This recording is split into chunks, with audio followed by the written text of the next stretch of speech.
Bonjour, je vous accueille dans cette vidéo pour vous parler des runes sorcières. Alors, je vais vous montrer déjà comment est-ce qu'elles se présentent. Hop, je vais vous les disposer ici. Alors, les runes sorcières, ce sont des symboles qui sont gravés sur généralement un support en bois ou un support en pierre semi-précieuse. Et elles sont au nombre de... Alors, ici, elles sont au nombre de 13. Il y a des versions où vous avez 8 symboles, mais c'est vrai que moi, j'aime bien travailler avec le nombre 13, avec les 13 runes, parce que je trouve ça plus complet et plus détaillé au niveau des interprétations. J'avais aussi envie de partir sur un outil divinatoire un petit peu plus ancien, qui sortait un petit peu de toutes les constructions modernes qu'on a pu avoir de l'ésotérisme. Voilà, c'est quelque chose qui me parle. Donc si c'est quelque chose qui vous parle aussi, que vous avez envie de revenir à un ésotérisme plus ancien, plus fondamental, plus minimaliste aussi, sans pour autant être dénué d'interprétation et de sens, eh bien, les runes sorcières, je pense qu'elles vont vous parler aussi. Alors, si vous êtes intrigué par les runes et que vous n'êtes pas encore sûr de vouloir aller plus loin avec, ce tableau-ci est disponible gratuitement pour vous sur la plateforme de formation qui va être consacrée à la formation, à l'initiation des runes sorcières. Vous pouvez avoir gratuitement ce tableau. Donc, n'hésitez pas à vous le procurer. Il y a les mots-clés, à chaque fois 5 mots-clés pour chaque rune. Alors, les runes sorcières. Si vous n'en avez jamais entendu parler, vous aurez par contre probablement entendu parler des runes Futhark ou des Ogham, je ne sais pas si je suis juste dans ma prononciation, mais qui sont plutôt des runes de tradition nordique. Ici, avec les runes sorcières, on n'est pas dans une tradition nordique à proprement parler. Alors, si vous faites aussi vos recherches de votre côté, vous allez voir qu'on est assez confus, assez flou sur l'origine des runes. Là où les runes se différencient, ces runes sorcières se différencient des runes nordiques, eh bien c'est que justement on n'est pas sur un système qui nécessite un apprentissage préalable ou vraiment une étude préalable. Avec les runes Futhark, c'est 22, je crois, runes. Je ne suis pas du tout adepte des runes Futhark, donc je n'ai pas grande connaissance à ce sujet, mais elles sont construites sur l'alphabet nordique. Du coup, vous avez une lettre devant vous et si vous ne connaissez pas la signification ou la symbolique de cette lettre, vous n'allez pas être à même d'interpréter vos runes ou vos tirages, sauf si vous avez un ouvrage à aller consulter pour vraiment aller chercher vos interprétations. Ce qui va être génial avec les runes sorcières, c'est que au début, oui, vous allez avoir besoin d'aide et de guides d'interprétation, mais très vite, vous allez vraiment avoir ce côté intuitif qui va se mettre en place et qui nécessite beaucoup moins d'apprentissage que l'utilisation des autres runes. Donc une dernière chose à vous dire assez importante par rapport à ces runes, c'est que voilà, on travaille sur les symboles. Typiquement, on va prendre la rune de l'étoile. Eh bien, la rune de l'étoile, c'est un symbole qui se retrouve déjà dans l'Antiquité, dans l'Égypte antique. C'est un symbole qu'on venait graver, par exemple, sur les plafonds des tombeaux des rois. Ça avait pour vocation, en fait, l'étoile, par exemple, dans l'Égypte ancienne, était perçue comme ce guide, en fait, ce chemin à suivre pour le défunt roi, pour pouvoir trouver en fait sa place dans le ciel et prendre sa place en tant qu'étoile sur la voûte céleste. Et donc ces étoiles étaient gravées sur les plafonds des tombeaux pour justement venir guider, en fait, symboliser cette guidance dont le roi pouvait bénéficier à sa mort. On gravait des hiéroglyphes magiques, il y avait des amulettes, comme je vous ai dit, il y avait les tombeaux. Les Grecs invoquaient les dieux par des symboles gravés sur des objets rituels. On avait jusque même dans nos anciennes maisons paysannes d'Europe, on voit des symboles protecteurs qui sont gravés sur les murs. Donc les symboles ont été utilisés de tout temps, à toutes les époques, à tous les âges, et souvent dans des perspective ésotérique.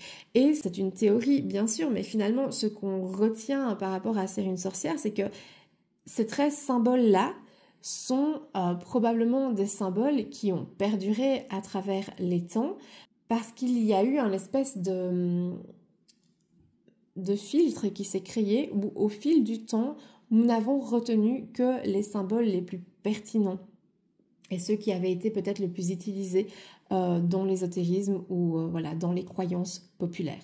Je vous passe en revue, tiens, peut-être simplement les significations rapidement. Donc, tout d'abord, je ne les prends pas dans l'ordre, hein, mais on a ici la rune des anneaux. Alors, les anneaux, de manière très intuitive, on va y aller comme ça. Vous voyez, on est sur 3 anneaux qui s'entrecroisent. Donc, on va vous parler forcément d'union. On peut vous parler de partenariat, de collaboration, d'alliance. Il y a cette notion aussi, vous voyez, on a cet anneau central qui est soutenu par les 2 anneaux extérieurs. On peut venir vous parler de soutien. On a aussi, l'anneau a toujours été, au niveau historique, du coup, quand vous allez voir dans les symboliques, l'anneau a toujours été ce symbole d'engagement, de mariage, vraiment d'engagement dans la relation ou dans le partenariat. Donc, on a aussi cette notion d'engagement avec cette rune de l'anneau. Donc voilà, vous voyez, c'est déjà hyper intuitif ce que vous pouvez ressortir par rapport à ça. Alors, ici, on a cette rune qui est peut-être un petit peu plus floue, je vous l'accorde, mais vous allez voir que c'est assez facile une fois qu'on a compris. Ici, on est sur la rune de l'envol. Donc, on a, c'est pas vraiment des oiseaux, mais vous voyez, on a quelque chose qui vole. L'envol, qui vole d'un point A à un point B, ça va vraiment venir nous parler de communication, de nouvelles qu'on reçoit, qu'on donne. On peut parler de transition, ça peut parler de voyage à proprement parler, on peut venir vous parler de changement. Alors pas forcément changement brusque, ok, parce que vous verrez que le changement brusque il va venir peut-être aussi plutôt avec la faux, mais de changement, de transition qui s'effectue dans un domaine ou dans votre vie. On est vraiment de cet ordre-là. Ensuite, on a une autre rune un petit peu plus compliquée de premier abord qui est la rune de la récolte. Alors la récolte, c'est, vous verrez certaines runes aussi, on l'a symbolisé simplement par 3 épis de blé. Le blé étant associé toujours à l'abondance, à la récolte. Ici, on a vraiment ce qui est une bénédiction, une récompense, un bénéfice, mais c'est jamais, vous voyez, en tout cas dans mon interprétation personnelle, c'est jamais une récompense ou un bénéfice gratuit. C'est toujours quelque chose qui vient suite à un labeur, à un dur labeur ou à un effort qu'on a fait, à une mise en place qu'on a fait, à une action qu'on a fait. C'est pas quelque chose qui nous tombe en fait tout droit comme ça. C'est toujours en conséquence à quelque chose qu'on a fait. Ensuite, je vous ai fait celle-là. On a la carte de l'étoile. Il faut que j'arrête de dire carte. On a la rune de l'étoile. Alors l'étoile, voilà. Comme dans le tarot, hein, l'étoile, elle peut venir nous parler d'inspiration, elle peut venir nous parler de but ultime, d'espoir. Il y a aussi cette notion de guidance à travers l'étoile, comme je le disais, qui nous vient de la symbolique de l'Égypte ancienne, ou de protection aussi, ou d'être attentif aux signes qu'il y a autour de vous. Voilà, il y a toutes ces interprétations-là qui peuvent être liées à la rune de l'étoile. Ensuite, je vous prends la carte, la rune de l'homme, et je vous prends la rune de la femme. Au passage, l'homme, pensez à tout ce qui est associé à la symbolique de l'homme et de la femme. Ok, là on est dans l'action, dans la visibilité, dans la prise d'initiative, dans l'autorité. Avec la carte de la femme, on est plutôt dans la réceptivité, dans la passivité, dans l'intégration, dans le fait de nourrir quelque chose ou quelqu'un. Il y a vraiment toute cette notion un petit peu plus passive et du coup en opposition avec la rune de l'homme. Ensuite, on va prendre la rune de la lune et la rune du soleil. Ici, avec le soleil, on va être quelque chose de très rayonnant. La rune du soleil, elle peut venir symboliser la vitalité, la croissance, la joie, la visibilité. Tandis que la lune, elle va plutôt être dans cette notion de cycle, d'intuition, d'introspection aussi, peut-être de secret, de doute, d'illusion. On a vraiment ces symboliques qui sont assez connues en règle générale. Ensuite, on a la rune du carrefour. Alors, vous voyez, on a ce dessin là de croix avec les flèches qui symbolisent finalement des voies à prendre. Donc, très clairement, le carrefour va venir nous parler de changement, de direction, de choix, de décision à prendre, mais aussi dans un sens peut-être parfois plus négatif, de stagnation. Vous voyez, on est bloqué là au milieu, on n'arrive pas à trouver la voie à prendre, on est indécis, on est incertain. Ça peut venir vraiment aussi symboliser les blocages qu'on a par rapport à ces directions à prendre, à ces différentes directions qu'on peut prendre dans notre vie. Ensuite, la rune de la faux. dans ce sens-là. La rune de la faux, elle va vraiment... Bon, c'est un petit peu la rune... C'est peut-être la rune la plus négative de toutes. Alors la faux, ben voilà, on est dans quelque chose qui tranche, net, ok?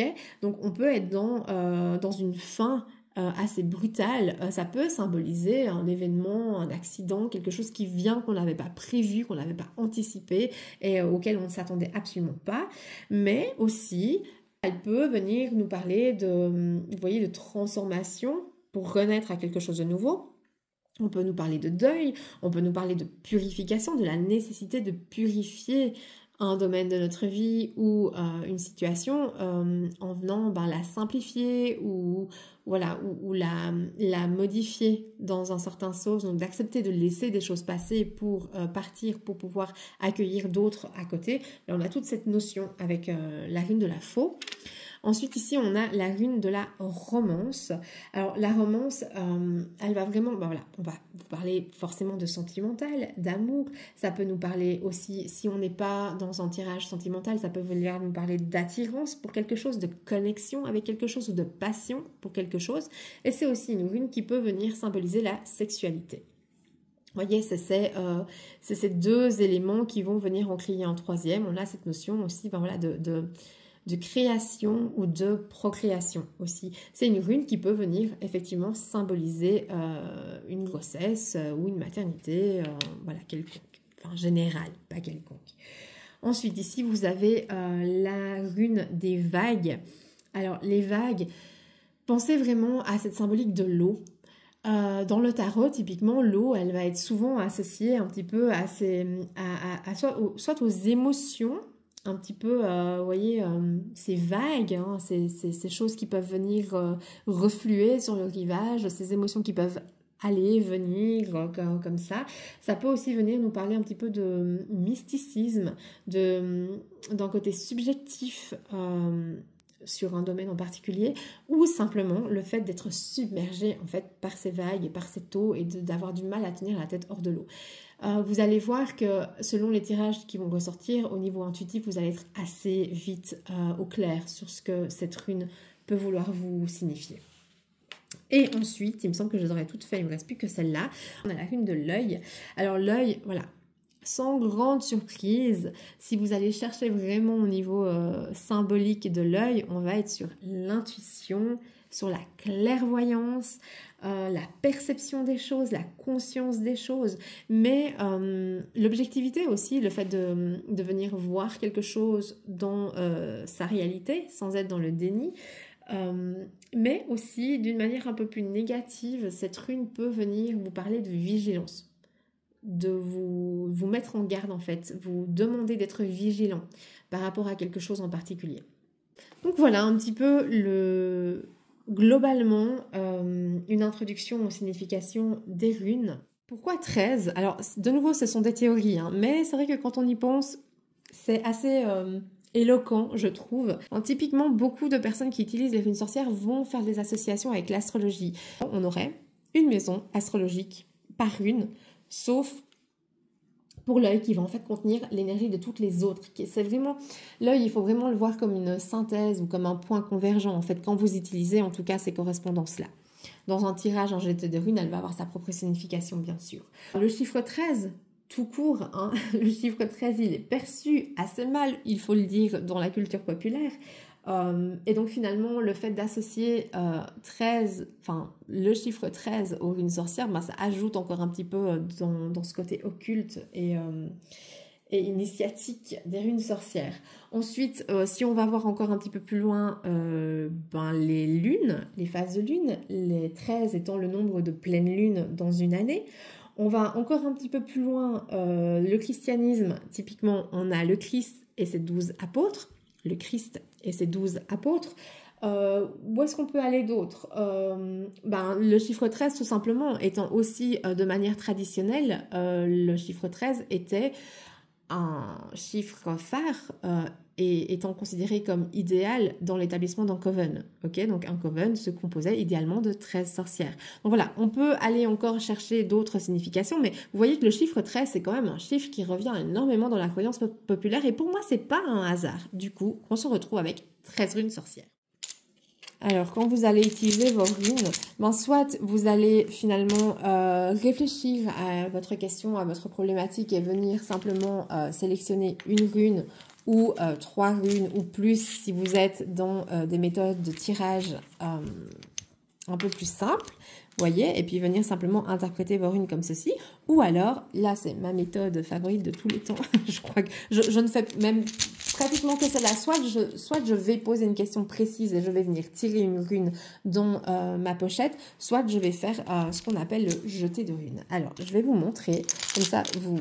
Je sais pas, si vous n'êtes pas familier des runes, en règle générale, vous allez voir, c'est très simple. Donc moi, je prends les 13 runes dans ma main. Alors, c'est là l'avantage d'avoir 13 runes et pas 22, c'est qu'on peut facilement les tenir dans une main.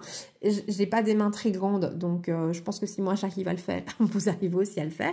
Et puis simplement ici, j'ai ce petit plateau que j'utilise en permanence finalement pour faire mon jeté.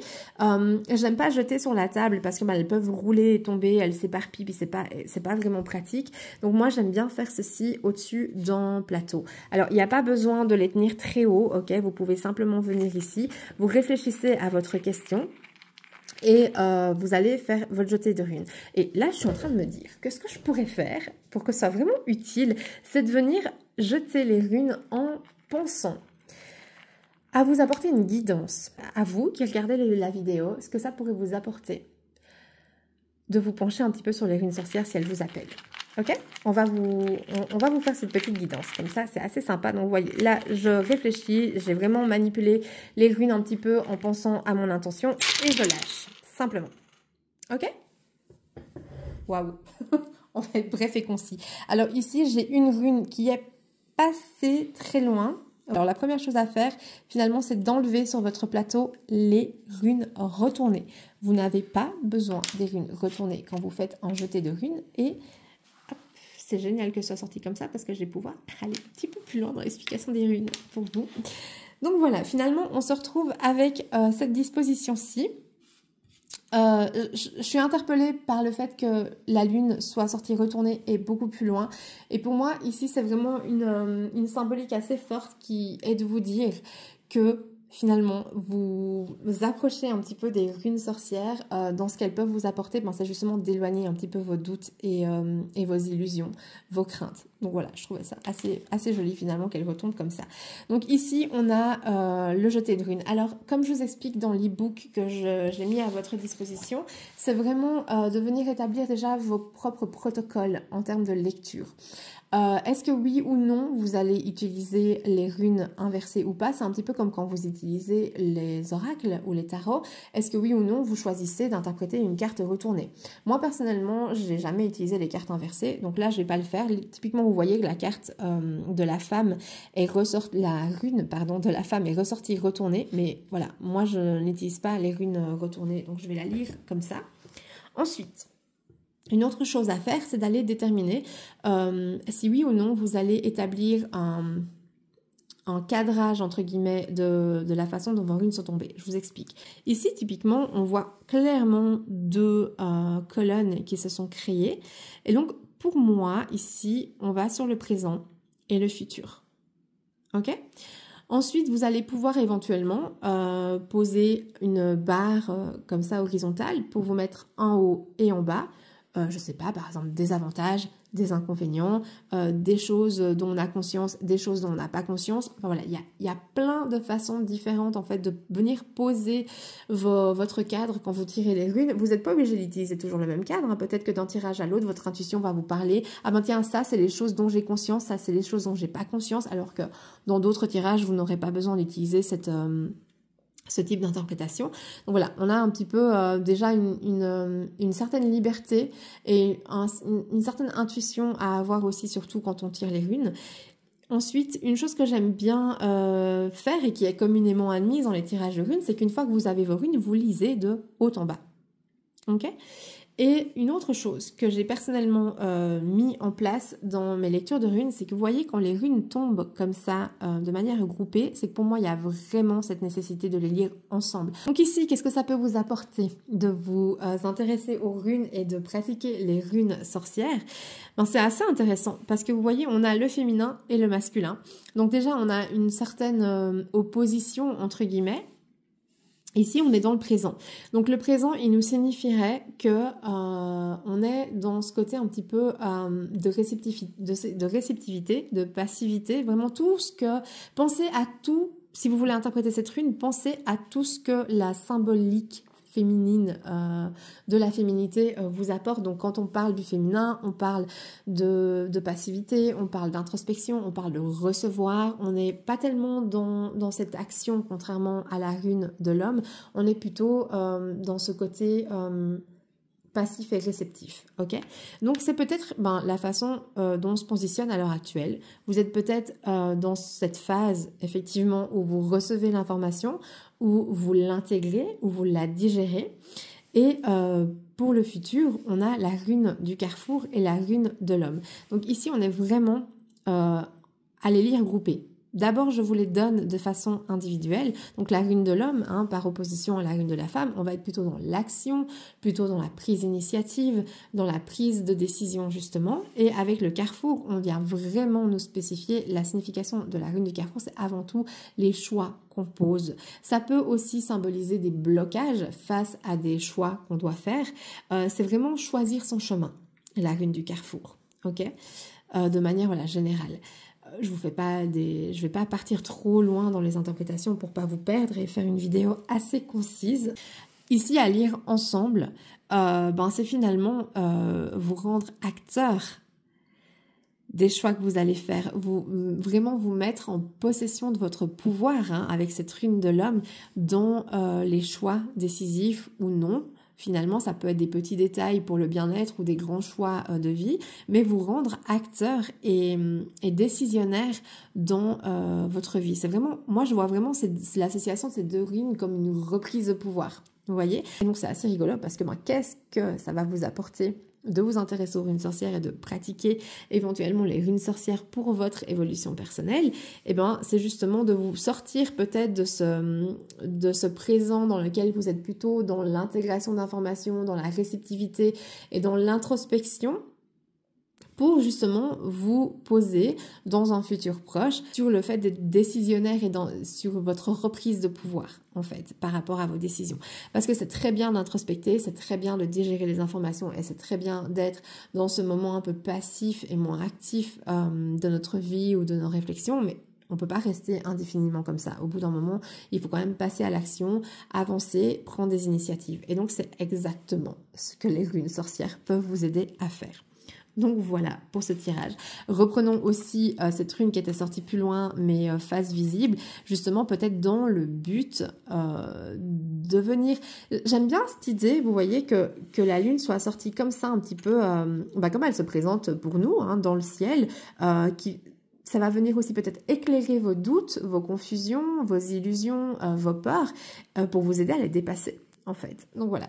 C'est vraiment un super joli tirage qu'on sort ici pour cette guidance. Ça vous montre déjà un premier exemple d'utilisation et d'interprétation des runes. Voilà, là je vous l'ai montré, on l'a eu en action sur le côté vraiment divinatoire et développement personnel des runes, mais pas que, bien évidemment. Je vous ai parlé des runes construites sur des symboles ancestraux qui ont franchi les lignes du temps et qui sont toujours là dans nos croyances populaires et ésotériques, c'est pas pour rien. Et pour moi, ce serait vraiment dommage de ne les utiliser qu'à des fins divinatoires ou de développement personnel. On a, avec les runes sorcières, un outil ésotérique et magique et rituel absolument incroyable et extrêmement puissant. Alors, comment utiliser les symboles des runes sorcières dans une optique magique, rituelle ou ésotérique? Finalement, vous pouvez les utiliser tels quels, en gravant les symboles sur des objets ou en prenant simplement les runes avec vous pendant un petit moment. Il y a différentes façons de faire, mais il y a aussi une façon qui m'a énormément parlé et que je mets aussi en pratique à travers les différents services que je propose, ce sont les correspondances magiques. On va avoir différentes correspondances. Si vous êtes plutôt axé astrologie, comme je vous ai dit, à part la rune de l'œil, chaque rune va pouvoir être associée à un signe astrologique, une maison astrologique, Voilà, on a différentes façons de faire. On peut aussi venir travailler les runes selon les correspondances qu'elles peuvent avoir au niveau du cycle lunaire, au niveau des saisons aussi, au niveau de la roue de l'année si vous êtes pratiquant de la Wicca. Voilà, on a ces différentes façons-là. Mais celle, personnellement, que moi, j'utilise le plus, eh bien, ce sont les correspondances magiques, à savoir les correspondances que chacune des runes, chacun des symboles gravés sur les runes peuvent avoir au niveau des plantes, au niveau des pierres semi-précieuses.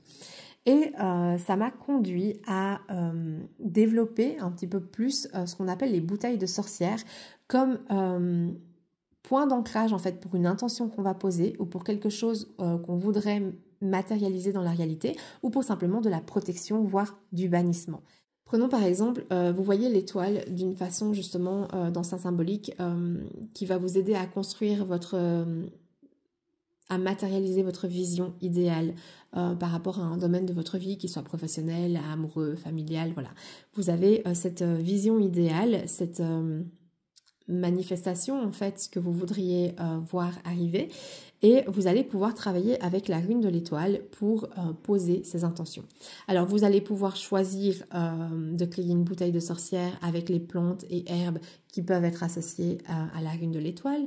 Vous allez pouvoir aussi par exemple créer des rituels, typiquement la nouvelle lune, on est sur un moment du cycle lunaire où on peut poser nos intentions, voilà, on peut créer un rituel avec un bain, avec des huiles essentielles, des pierres, voilà, peut-être même une incantation à faire par rapport à cette rune de l'étoile. Enfin voilà, c'est vraiment les runes sorcières au niveau ésotérique et magique, elles peuvent vraiment vous accompagner en profondeur et venir vraiment intégrer des énergies et des intentions assez spécifiques. Même si elles ne sont que 13, c'est extrêmement puissant en termes de symbolique. Donc voilà, il y a toutes sortes de choses à faire avec les runes sorcières et c'est vraiment là, pour moi, qu'est la richesse des runes sorcières, c'est qu'elles ne sont pas qu'un outil divinatoire, c'est vraiment un style de vie, j'ai presque envie de dire, mais une façon en fait d'incarner la magie qui est très spécifique et malgré tout très accessible. Voilà. Je vais m'arrêter là pour la présentation de ces runes sorcières. N'hésitez pas en commentaire à me dire, est-ce que vous connaissiez les runes sorcières avant? Est-ce que vous avez envie d'en savoir plus? S'il y a des questions à ce sujet, vous n'hésitez pas à vous les noter, je vous réponds volontiers et je pourrais aussi éventuellement en faire des vidéos plus approfondies si je vois que voilà, il y a des questions récurrentes ou que des questions peuvent aider un plus grand nombre au niveau utilisation des runes. N'hésitez pas à vous abonner à la chaîne si vous me découvrez à travers cette vidéo. Et en attendant la prochaine vidéo, je vous dis à bientôt.